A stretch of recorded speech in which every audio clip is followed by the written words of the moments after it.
The Fall of Babylon. Read Daniel 5:29-31 along with Revelation 14:8, 16:19, and 18:2. What can we learn about the fall of Belshazzar's Babylon that points to the fall of end-time Babylon? Daniel 5:29-31. 29 Then at Belshazzar's command, Daniel was clothed in purple, a gold chain was placed around his neck, and he was proclaimed the third highest ruler in the kingdom. 30 That very night Belshazzar, king of the Babylonians, was slain. 31 And Darius the Mede took over the kingdom, at the age of 62. NIV. Revelation 14:8. A second angel followed and said, Fallen! Fallen is Babylon the Great, which made all the nations drink the maddening wine of her adulteries. NIV. Revelation 16:19. The great city split into 3 parts, and the cities of the nations collapsed. God remembered Babylon the Great and gave her the cup filled with the wine of the fury of his wrath. NIV.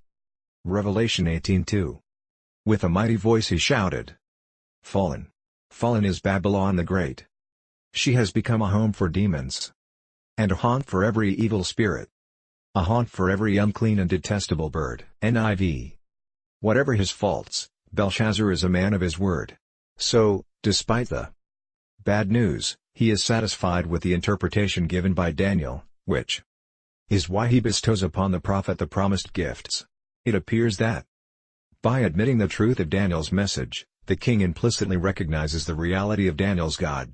Interestingly, Daniel now accepts the gifts he has refused before, probably because such gifts can no longer influence his interpretation.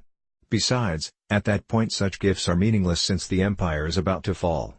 Thus, probably as a matter of courtesy, the prophet accepts the rewards, knowing all the while that he will be the third ruler of the kingdom for only a few hours.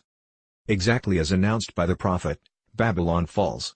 And it does so quickly, while the king and his courtiers drink, the city falls without a battle.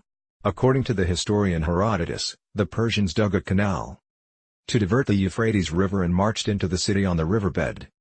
That same night Belshazzar is slain. His father, King Nabonidus, has left the city already, surrendering himself later to the new rulers. Thus, the greatest empire humanity has ever known to this point comes to an end. Babylon, the head of gold, is no more. Belshazzar had been given many opportunities for knowing and doing the will of God. He had seen his grandfather Nebuchadnezzar banished from the society of men. He had seen the intellect in which the proud monarch gloried taken away by the one who gave it. He had seen the king driven from his kingdom, and made the companion of the beasts of the field. But Belshazzar's love of amusement and self-glorification effaced the lessons he should never have forgotten, and he committed sins similar to those that brought signal judgments on Nebuchadnezzar. He wasted the opportunities graciously granted him, neglecting to use the opportunities within his reach for becoming acquainted with truth. Ellen G. White, Bible Echo, April 25, 1898. What opportunities do we have to become acquainted with truth? What does that mean? At what point can we say that we are acquainted with all the truth that we need to know?